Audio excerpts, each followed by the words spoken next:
വീഡിയോയിൽ ഒരു ആറ്റത്തിൽ അടങ്ങിയിട്ടുള്ള കണങ്ങളെ കുറിച്ച് നമ്മൾ പഠിച്ചു. അതായത് ഇലക്ട്രോണ്, പ്രോട്ടോണ്, ന്യൂട്രോണ്. അവയുടെ ചാർജിനെ കുറിച്ചും പഠിച്ചു. ചാർജ് എങ്ങനെയായിരുന്നു? ന്യൂട്രോണിന് ചാർജ് ഇല്ല, ഇലക്ട്രോണിന് നെഗറ്റീവ് ചാർജ്, പ്രോട്ടോണിന് പോസിറ്റീവ് ചാർജ്. ഇനി ഒരു ആറ്റത്തിന്റെ മാസ് നമ്പർ എന്താണ്, അറ്റോമിക് നമ്പർ എന്താണെന്ന് നോക്കാം. ഒരു ആറ്റത്തിൽ നമുക്കറിയാം ഇലക്ട്രോണുകളുണ്ട്, പ്രോട്ടോണുകളുണ്ട്, ന്യൂട്രോണുകളുണ്ട്. അങ്ങനെ ഇരിക്കുമ്പോൾ ഒരു ആറ്റത്തിന്റെ പ്രോട്ടോണുകളുടെയോ അല്ലെങ്കിൽ ഇലക്ട്രോണുകളുടെയോ എണ്ണത്തെ, ഒന്നെങ്കിൽ പ്രോട്ടോണുകളുടെ പ്രോട്ടോണുകളുടെ ഏതിനാ തുല്യമായിരിക്കുന്നത്? ഇലക്ട്രോണുകളുടെ എണ്ണത്തിന് തുല്യമാണ്. പ്രോട്ടോണുകളുടെ എണ്ണം ഇലക്ട്രോണുകളുടെ എണ്ണത്തിന് തുല്യമാണ്. ആ നമ്പറിനെയാണ് അതിന്റെ ആറ്റോമിക നമ്പർ എന്ന് പറയുന്നത്.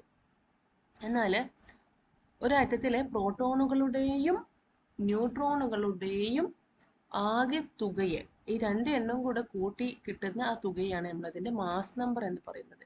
അപ്പൊ നമുക്ക് ഇവിടെ നോക്കാം. ഒരു ആറ്റത്തിലെ പ്രോട്ടോണുകളുടെയും ന്യൂട്രോണുകളുടെയും ആകെ എണ്ണത്തെയാണ് മാസ് നമ്പർ എന്ന് പറയുന്നത്. ഇതിനെ എ എന്ന് അക്ഷരം വെച്ച് യോജിപ്പിക്കുക. ഒരു ആറ്റത്തിലെ പ്രോട്ടോണുകളുടെയും ന്യൂട്രോണുകളുടെയും ആകെ എണ്ണത്തെ മാസ് നമ്പർ എന്ന് പറയുന്നു. ക്യാപിറ്റൽ എ വെച്ചിട്ടാണ് നമ്മളതിനെ സൂചിപ്പിക്കുന്നത്. അപ്പോൾ മൗലിക കണങ്ങളിൽ പ്രോട്ടോണുകളും ന്യൂട്രോണുകളും ചേർന്നാൽ മാസ് നമ്പർ കിട്ടി. അഥവാ ഇനി എന്താണ്? പ്രോട്ടോണുകളുടെ അല്ലെങ്കിൽ ഇലക്ട്രോണുകളുടെ എണ്ണത്തെയാണ് എന്ന് പറയുന്നത് ആറ്റോമിക നമ്പർ എന്ന് പറയുന്നത്. അപ്പോൾ എന്തൊക്കെയാണ് മനസ്സിലായി? മൗലിക കണങ്ങൾ ഏതൊക്കെയാണ്? സ്ഥാനം നമുക്കറിയാം. ന്യൂക്ലിയസിനുള്ളിലുള്ള പ്രോട്ടോണും ന്യൂട്രോണും. അതിൽ പ്രോട്ടോണിനാണ് പോസിറ്റീവ് ചാർജ്, ന്യൂട്രോണിന് ചാർജ് ഇല്ല. ഇലക്ട്രോൺ എവിടെയാണ്? ന്യൂക്ലിയസിന് ചുറ്റുമുള്ള ഓർബിറ്റിൽ കറങ്ങിക്കൊണ്ടിരിക്കുകയാണ് അല്ലേ ഇലക്ട്രോൺ. അതിന്റെ ചാർജ് നെഗറ്റീവ് ചാർജ് ആണ്. ഇനി ഇലക്ട്രോണുകളും പ്രോട്ടോണുകളും തുല്യ എണ്ണമായതുകൊണ്ട് എന്തായിരിക്കും? അതിന്റെ ചാർജുകൾ പരസ്പരം ബാലൻസ് ചെയ്ത് പോകുന്നത് കൊണ്ട് തന്നെ നമുക്ക് എന്ത് പറയാം? ആറ്റം വൈദ്യുതപരമായിട്ട് ഉദാസീനമാണ്, ന്യൂട്രൽ ആണെന്ന് പറയാം. ആറ്റം ന്യൂട്രൽ ആവാൻ കാരണം എന്താ? ആറ്റത്തിന്റെ ചാർജ് 0 ആവാൻ കാരണം എന്താ? ഒരേ എണ്ണം ഇലക്ട്രോണുകളും പ്രോട്ടോണുകളും ആണ് ഉള്ളത്. അപ്പോൾ ഒരേ എണ്ണം പോസിറ്റീവും ഒരേ എണ്ണം നെഗറ്റീവും ആണ് ഉണ്ടാവുന്നത്. അപ്പോൾ രണ്ടും കൂടെ ക്യാൻസൽ ചെയ്ത് പോയി. അങ്ങനെ ആറ്റത്തിന്റെ ചാർജ് എപ്പോഴും എന്തായിരിക്കും? 0 ആയിരിക്കും. അതായത് ന്യൂട്രൽ ആണ്, ഉദാസീനമാണ് കേട്ടോ. അതായത് ആക്റ്റീവ് അല്ല. അപ്പോൾ ഇനി എപ്പോഴാണ് ഇതിനൊരു ചാർജ് ഉണ്ടാവുന്നത്? അതായത് ഏതെങ്കിലും ഒരു രാസപ്രവർത്തനത്തിൽ ഏർപ്പെടുമ്പോൾ അല്ലെങ്കിൽ ആറ്റങ്ങൾ തമ്മിൽ ഉരസുമ്പോൾ ചാർജ് ഉണ്ടാവുന്നുണ്ട്. അപ്പോൾ ഏത് കണമായിരിക്കും ഈ ചാർജിന് കാരണമാവുന്നത്? അത് ഇലക്ട്രോൺ ആണ് കേട്ടോ. അപ്പോൾ അതായത് ഏതെങ്കിലും ഒരു രാസപ്രവർത്തനത്തിലൊക്കെ ഏർപ്പെടുമ്പോൾ ഇതിൽ നിന്ന് മാറ്റപ്പെടുന്ന മൗലിക കണം എന്ന് പറയുന്നത് ഇലക്ട്രോൺ ആണ്. അപ്പോൾ നമുക്കൊന്ന് നോക്കാം. ആറ്റം വൈദ്യുതപരമായി ഉദാസീനമായതിന് പ്രോട്ടോണും ഇലക്ട്രോണും എണ്ണം തുല്യമാണ്. ഇനി ഒരു ആറ്റത്തെ സംബന്ധിച്ച് പ്രോട്ടോണിന്റെ എണ്ണം വളരെ പ്രാധാന്യം അർഹിക്കുന്നതാണ്. അപ്പോൾ അതുകൊണ്ട് നമുക്ക് എന്ത് മനസ്സിലാക്കാം? ആറ്റത്തിന്റെ ആറ്റോമിക നമ്പർ എന്താണെന്ന് മനസ്സിലാക്കാൻ പറ്റും. മനസ്സിലാക്കണമെങ്കിൽ അതിന്റെ ആറ്റോമിക നമ്പർ അറിയണം. അപ്പോൾ അതിന്റെ ആറ്റോമിക് നമ്പർ എന്ന് പറയുന്നത് ഒന്നുകിൽ അതിന്റെ പ്രോട്ടോണുകളുടെ എണ്ണമാണ് അല്ലെങ്കിൽ ഇലക്ട്രോണുകളുടെ എണ്ണമാണ്. പക്ഷെ ചില സമയത്ത് എന്ത് ചെയ്യും? ഇലക്ട്രോണുകൾ മാറ്റപ്പെടുന്നതിനാൽ, ഏതെങ്കിലും പ്രവർത്തനത്തിൽ ഏർപ്പെടുന്ന സമയത്ത് ഇലക്ട്രോണുകളെ ഒരു ആറ്റത്തിൽ നിന്ന് മറ്റൊരു ആറ്റത്തിലേക്ക് മാറ്റപ്പെടാം. അങ്ങനെയുള്ള സമയത്ത് പ്രോട്ടോണിന്റെയും ഇലക്ട്രോണിന്റെയും എണ്ണം തുല്യമാവില്ല. അപ്പോൾ നമുക്ക് പറയാം പ്രോട്ടോണുകളുടെ എണ്ണമാണ് എന്താ? ആറ്റത്തിന്റെ ആറ്റോമിക നമ്പർ എന്ന് പറയും. അപ്പോൾ ഒരു ആറ്റത്തിലെ പ്രോട്ടോണുകളുടെ ആകെ എണ്ണത്തെ ആ ആറ്റത്തിന്റെ ആറ്റോമിക നമ്പർ എന്ന് പറയുന്നു. അതിനെ സൂചിപ്പിക്കുന്നത് Z എന്ന അക്ഷരം കൊണ്ടാണ് കേട്ടോ. അപ്പോൾ ഒരു ആറ്റത്തിലുള്ള പ്രോട്ടോണുകളുടെ ആകെ എണ്ണത്തെയാണ് ആ ആറ്റത്തിന്റെ ആറ്റോമിക നമ്പർ എന്ന് പറയുന്നത്. അതിന് Z എന്ന അക്ഷരം ഉപയോഗിച്ചിട്ട് സൂചിപ്പിക്കാം. അപ്പോൾ നമുക്കിവിടെ നോക്കാം. ആറ്റോമിക നമ്പർ എന്ന് പറയുന്നത് പ്രോട്ടോണുകളുടെ എണ്ണം അല്ലെങ്കിൽ ഇലക്ട്രോണുകളുടെ എണ്ണം, ഏതായാലും ആറ്റോമിക് നമ്പർ ആണ്. മാസ് നമ്പർ എന്ന് പറയുന്നത് പ്രോട്ടോണുകളുടെ എണ്ണം പ്ലസ് ന്യൂട്രോണുകളുടെ എണ്ണമാണ്. അപ്പോൾ മാസ് നമ്പറിൽ നമുക്കറിയാം പ്രോട്ടോണുകളുടെ ന്യൂട്രോണുകളുടെ എണ്ണം കൂടിയതാണ്. അങ്ങനെയെങ്കിൽ ന്യൂട്രോണുകളുടെ എണ്ണം കാണാൻ വേണ്ടി എന്ത് ചെയ്യാം? മാസ് നമ്പറിൽ നിന്ന് നമുക്ക് ആറ്റോമിക് നമ്പർ കുറച്ചാൽ മതി. ന്യൂട്രോണുകളുടെ എണ്ണം ഈക്വൽസ് മാസ് നമ്പർ മൈനസ് ആറ്റോമിക നമ്പർ. അപ്പോൾ ഇങ്ങനെ നമുക്ക് കണ്ടെത്താം. അപ്പോൾ നമുക്ക് മനസ്സിലായി എങ്ങനെയാ ആറ്റോമിക് നമ്പർ ഉപയോഗിച്ചിട്ട് നമുക്ക് ഏത് മൂലകമാണ് മനസ്സിലാക്കാൻ പറ്റുന്നത്. ഇങ്ങനെ ഇനിയിപ്പോൾ ഒരു മൂലകത്തിന്റെ പേര് നമ്മൾ എഴുതുന്ന സമയത്ത് എന്താ ചെയ്യേണ്ടത്? മൂലകത്തിന്റെ പ്രതീകം ആയിട്ടാണ് നമ്മൾ എഴുതുന്നത്. അപ്പോൾ എന്താണ് അതിൻ്റെ പ്രതീകം? അത് നമുക്ക് ഇവിടെ ജസ്റ്റ് എക്സ് എന്നിടാം. എക്സ് എന്നിട്ട് കഴിഞ്ഞാൽ ഈ മൂലകത്തിൻ്റെ മാസ് നമ്പർ എത്രയാണോ അതിനെ എവിടെയാണ് എഴുതേണ്ടത്? നമുക്ക് നേരത്തെ പറഞ്ഞു ഈ മാസ് നമ്പർ നമ്മൾ എ വെച്ചിട്ടാണ് സൂചിപ്പിച്ചത് അല്ലേ? അപ്പോൾ മാസ് നമ്പർ ഇടത് ഭാഗത്ത് മുകളിലായിട്ട് എഴുതണം. അതുപോലെ അതിൻ്റെ ആറ്റോമിക് നമ്പർ എവിടെ എഴുതണം? ഇടത് ഭാഗത്ത് താഴെയായിട്ടാണ് എഴുതേണ്ടത്. അപ്പോൾ ഇവിടെ നോക്കാം. ഇവിടെ നോക്കൂ, സോഡിയത്തിൻ്റെ മാസ് നമ്പർ 23 അതായത് പ്രോട്ടോണുകളും ഇലക്ട്രോണുകളും കൂടിയിട്ടുള്ള പ്രോട്ടോണുകളും ന്യൂട്രോണും കൂടിയിട്ടുള്ള തുക എന്ന് പറയുന്നത് എന്താണ്? 23. അതുപോലെ തന്നെ അതിൻ്റെ ആറ്റോമിക് നമ്പർ 11. അതായത് പ്രോട്ടോണുകളുടെ എണ്ണം അല്ലെങ്കിൽ ഇലക്ട്രോണുകളുടെ എണ്ണം 11. നമുക്കറിയാം മാസ് നമ്പർ എവിടെയാണ് എഴുതേണ്ടത്? ഇവിടെ കണ്ടോ എഴുതി വെച്ചിട്ടുണ്ട്, എൻ എന്ന് എഴുതിയിട്ടുണ്ട്. എൻ എയുടെ ഇടതു ഭാഗത്ത് മുകളിലാണ് മാസ് നമ്പർ 23 എഴുതിയത്. നേരത്തെ ഇവിടെ എ എന്ന് എഴുതിയത് മാസ് നമ്പറാണ്. അതുപോലെ മുകളിലായിട്ട് വരുന്നത് മാസ് നമ്പർ, താഴെ ഇസഡിന് പകരം നമുക്ക് ആറ്റോമിക നമ്പറാണ് എഴുതുന്നത്. അപ്പോൾ ഇത് കാണിക്കുന്നത് സോഡിയം എന്ന മൂലകത്തെയാണ്, അതിൻ്റെ പ്രതീകമാണിത്. അപ്പോൾ പ്രതീകങ്ങളായിട്ട് നമ്മൾ ഉപയോഗിക്കുന്നത് അതിൻ്റെ സിമ്പലുകളും കാര്യങ്ങളൊക്കെ 8ാം ക്ലാസ്സിൽ പഠിച്ചിട്ടുണ്ടായിരുന്നു. വ്യത്യസ്തമായിട്ട് ആണ് പേരുകൾ ഓരോ മൂലകത്തിനും വന്നിട്ടുള്ളത്. ഇപ്പോൾ ഇതിവിടെ സോഡിയത്തിൻ്റെ നാട്രിയം എന്നുള്ള ലാറ്റിൻ വേർഡിൻ്റെ ആദ്യ അക്ഷരങ്ങളാണ് എൻ എ എന്ന് വന്നിട്ടുള്ളത്.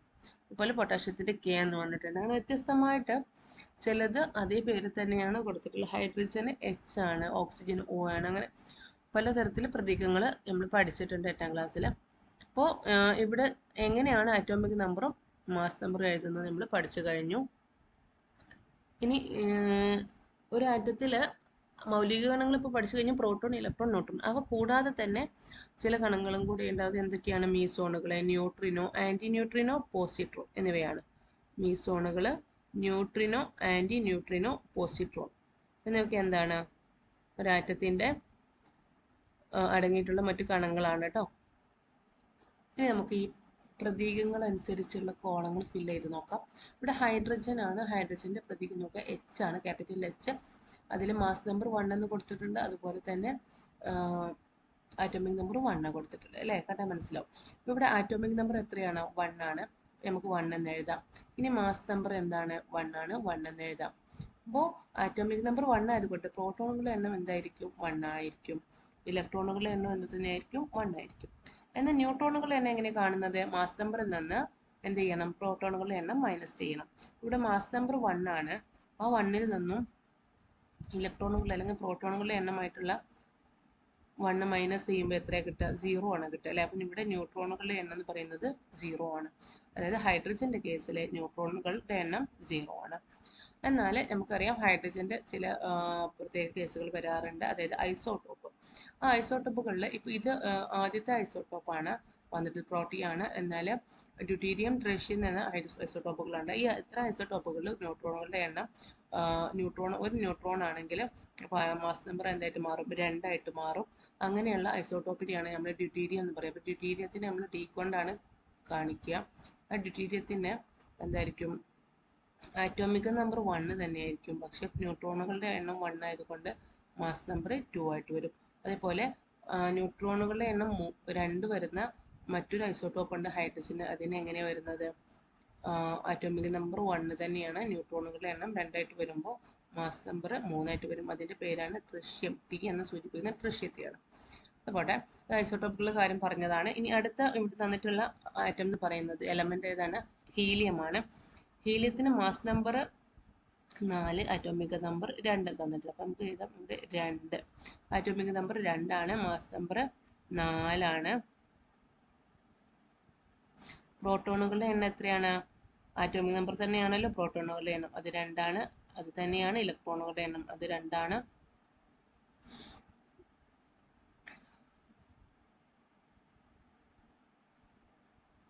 എന്തായിരുന്നു?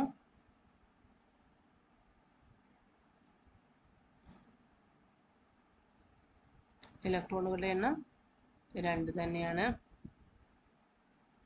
ന്യൂട്രോണുകളുടെ എണ്ണം എന്തായിരിക്കും? മാസ് നമ്പർ 4ഉം ഇലക്ട്രോണുകളുടെ എണ്ണം 2, അല്ലെങ്കിൽ ആറ്റോമിക് നമ്പർ 2 ആകുമ്പോൾ അവിടെ ന്യൂട്രോണുകളുടെ എണ്ണം എന്താണ്? 4 - 2, അപ്പോൾ 2 തന്നെയാണ് വരിക അല്ലേ? ഇനി ലിഥിയത്തിൽ ആറ്റോമിക് നമ്പർ 3, മാസ് നമ്പർ 7. അങ്ങനെയാകുമ്പോൾ ആറ്റോമിക് നമ്പർ 3, അത് തന്നെയാണ് പ്രോട്ടോണുകളുടെ എണ്ണം 3, ഇലക്ട്രോണുകളുടെ എണ്ണം 3. എന്നാൽ മാസ് നമ്പർ ഇവിടെ 7 എന്ന് കൊടുത്തിട്ടുണ്ട്. അപ്പോൾ അതിവിടെ എഴുതാം 7. മാസ് നമ്പർ 7 ആണെങ്കിൽ 7ൽ നിന്ന് 3 കുറച്ചാൽ കിട്ടുന്ന 4 ആയിരിക്കും എന്ത് ന്യൂട്രോണുകളുടെ എണ്ണം. ഈ രീതിയിൽ നമുക്ക് ഈ കോളങ്ങളെല്ലാം ഫില്ല് ചെയ്യാം.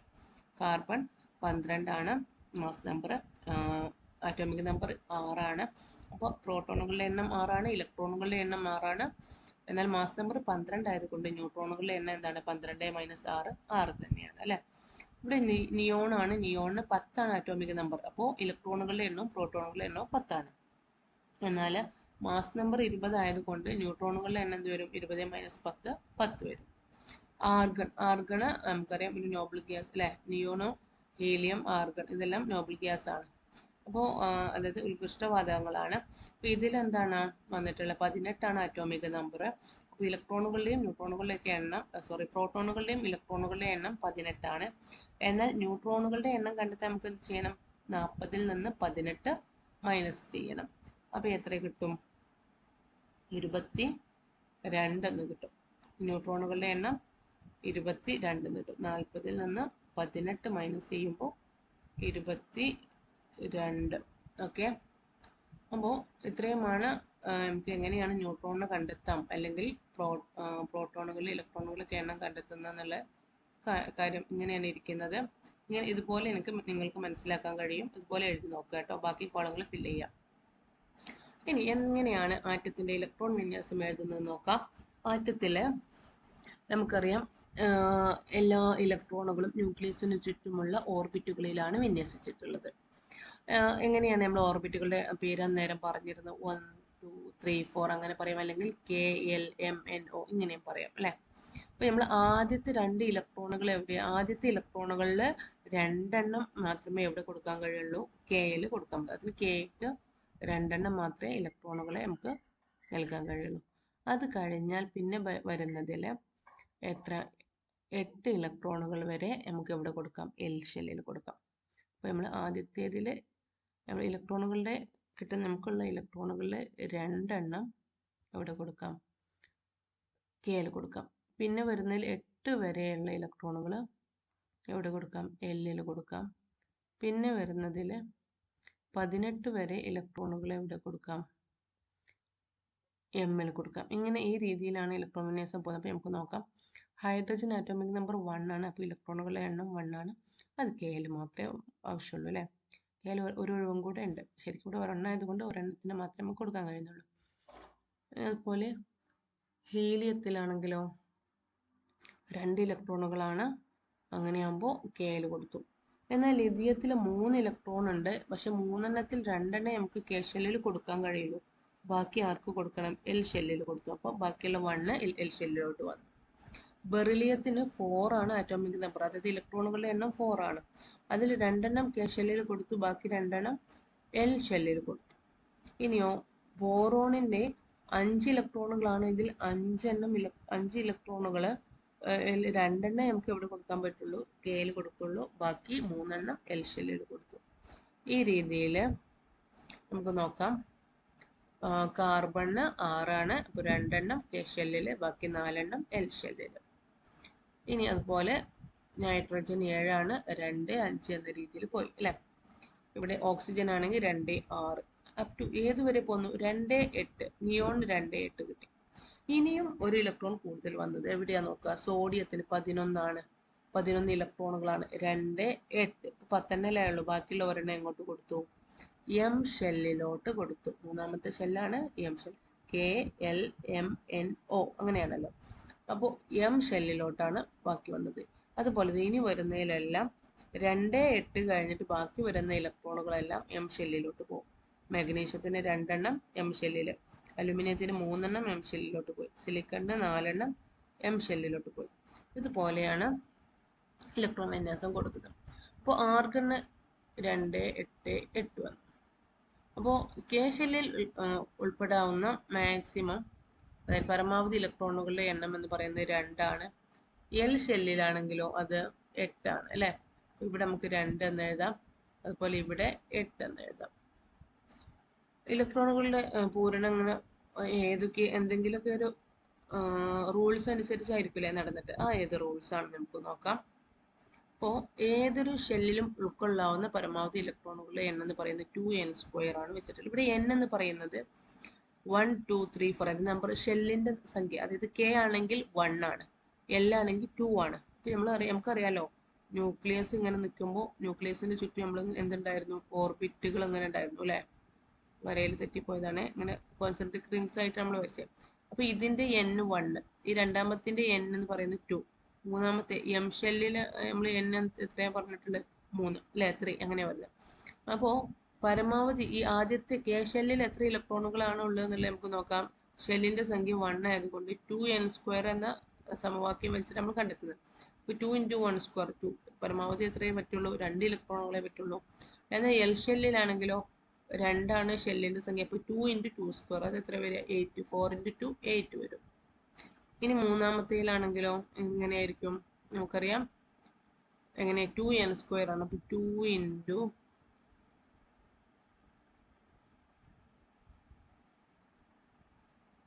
എത്രയാണ് 3² എത്ര വരും, 3² എന്ന് പറയുമ്പോൾ എങ്ങനെ വരും, 3 3 9 അല്ലേ, 9 × 2 18. അപ്പോൾ എത്ര വരും, മാക്സിമം ഇലക്ട്രോണുകൾ 18 എണ്ണം വരാം, 18 ഇലക്ട്രോണുകൾ വരാം. അടുത്തപോലെ n എന്ന് പറയുന്നത് 4 ആണ് അല്ലേ. അപ്പോൾ എങ്ങനെ വരും, 2 × 4² വരും. 2 × 4² എന്ന് പറയുമ്പോൾ 16, 4² എന്ന് പറഞ്ഞാൽ 16, 16 ആണ് അല്ലേ, 4² 16 × 2 32 വരും അല്ലേ. 32 ഇലക്ട്രോണുകളെ മാക്സിമം ഏതിൽ ഉൾക്കൊള്ളിക്കാം, n ഷെല്ലിൽ ഉൾക്കൊള്ളിക്കാം. അപ്പോൾ ഈ രീതിയിലാണ് നമ്മൾ ഈ റൂൾസ് അനുസരിച്ചാണ് നേരത്തെ പറഞ്ഞ പോലെ ഷെല്ലുകളിൽ ഇലക്ട്രോണുകളുടെ എണ്ണം വിന്യസിച്ചിട്ടുള്ളത്. അപ്പോൾ ആദ്യത്തേൽ 2 പറ്റുള്ളൂ, പിന്നീട് 8, പിന്നെ 18, 32 ഈ രീതിയിൽ ചെയ്യാം. നമുക്ക് നേരത്തെ തന്നെ അറിയാം അല്ലേ, താഴ്ന്ന ഷെല്ലിൽ എനർജി എത്രയായിരിക്കും, വളരെ കുറവായിരിക്കും. അക്ഷീയ ഷെല്ലിൽ എനർജി കുറവാണ്. എന്നാൽ പുറമോട്ട് ബാഹ്യതമ ഷെല്ലിലോട്ട് പോകുന്തോറും ഷെല്ലുകളുടെ എനർജി അല്ലെങ്കിൽ അവയിലുള്ള ഇലക്ട്രോണുകളുടെ എനർജി കൂടിക്കൊണ്ടിരിക്കും. അപ്പോൾ താഴ്ന്ന നിലയിലുള്ള ഒരു ഷെല്ലിലെ പരമാവധി ഇലക്ട്രോൺ നിറഞ്ഞതിന് ശേഷമായിരിക്കും അടുത്ത ഷെല്ലിലോട്ട് ഇലക്ട്രോണുകളെ പൂരണം നടക്കുക കേട്ടോ.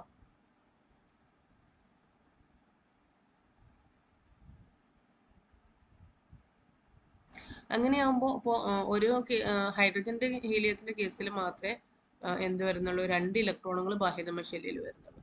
ബാക്കി എല്ലാ കേസിലും മുഴുവനായിട്ട് ഫില്ലാവണമെങ്കിൽ എത്ര ഇലക്ട്രോൺ വേണ്ടി വരും, 8 ഇലക്ട്രോണുകൾ വേണം അല്ലെ. ഏതൊരു ആറ്റത്തെയും ബാഹ്യതമ ഷെല്ലുകൾക്ക് പരമാവധി ഇലക്ട്രോണുകൾ എത്രയായിരിക്കും, 8 ആയിരിക്കും. ഹൈഡ്രജനും ഹീലിയത്തിന് 2 ആണ്. ബാക്കിയുള്ളതിനെല്ലാം എന്താണ്, പരമാവധി ഉൾക്കൊള്ളാവുന്ന ഇലക്ട്രോണുകളുടെ എണ്ണം എന്ന് പറയുന്നത് എന്തായിരിക്കും, 8 ആയിരിക്കും. അപ്പോൾ ഈ രീതിയിലുള്ള പിക്ചേഴ്സ് നോക്കാം. ഹൈഡ്രജന് 1 ഇലക്ട്രോൺ, ഇവിടെ ഹീലിയത്തിന് 2, ലിഥിയത്തിന് 1 എണ്ണം തന്നെയാണ്, പക്ഷെ ഇവിടെ പരമാവധി 8 എണ്ണം കൊള്ളിക്കാം അല്ലേ. ബെറിലിയത്തിന് 2 എണ്ണമാണ്, ബോറോൺ എത്ര 3, ഇവിടെ കാർബൺ 4, 1 2 4 എന്ന് കൊടുത്തു, നിയോണ് 10, അപ്പോൾ 2 8, സോഡിയം 2 8 1 1, ആർഗൺ 2 8 8 1. ഇങ്ങനെ ഇലക്ട്രോൺ വിന്യാസം നമുക്ക് വരച്ച് കാണിക്കാൻ പറ്റും. ഇനി താഴെ തന്നിട്ടുള്ളതിൻ്റെ ഇലക്ട്രോൺ വിന്യാസം എഴുതി നോക്കണം. അപ്പോൾ നോക്കാം, നൈട്രജന്റെ കേസിൽ 7 ആണ്. അപ്പോൾ എന്ത് വരും, 2 ആദ്യം വെച്ച് കൊടുക്കാം, പിന്നെ അടുത്തത് എത്രയാ, 7 ആകുമ്പോൾ 2 5 അല്ലേ. അപ്പോൾ ഉള്ളിൽ ഇവിടെ ആദ്യത്തേൽ 2 എണ്ണം വേണം, പിന്നെ രണ്ടാമത്തേൽ എത്ര വേണം, 5 എണ്ണം ഫില്ല് ചെയ്യണം. അപ്പോൾ മഗ്നീഷ്യം ആണെങ്കിൽ 2 10 വരും. 2 10 അങ്ങനെ കിട്ടുമോ, ഇല്ല. അപ്പോൾ 2 8 2 എന്നായിരിക്കും അല്ലേ. മഗ്നീഷ്യത്തിൻ്റെ കേസിൽ 2 8 2 12 16 അതുപോലെ ചെയ്യാം കേട്ടോ. 2 8 8. അലുമിനിയത്തിൻ്റെ കണ്ടോ, ഈ രീതിയിൽ ഇലക്ട്രോൺ വിന്യാസം എഴുതുക, എന്നിട്ട് അത് വരച്ച് നോക്കാം. ഇനി നമുക്ക് ഐസോട്ടോപ്പുകളാണ് പഠിക്കാൻ, അടുത്ത വീഡിയോയിൽ ഡിസ്കസ് ചെയ്യാം.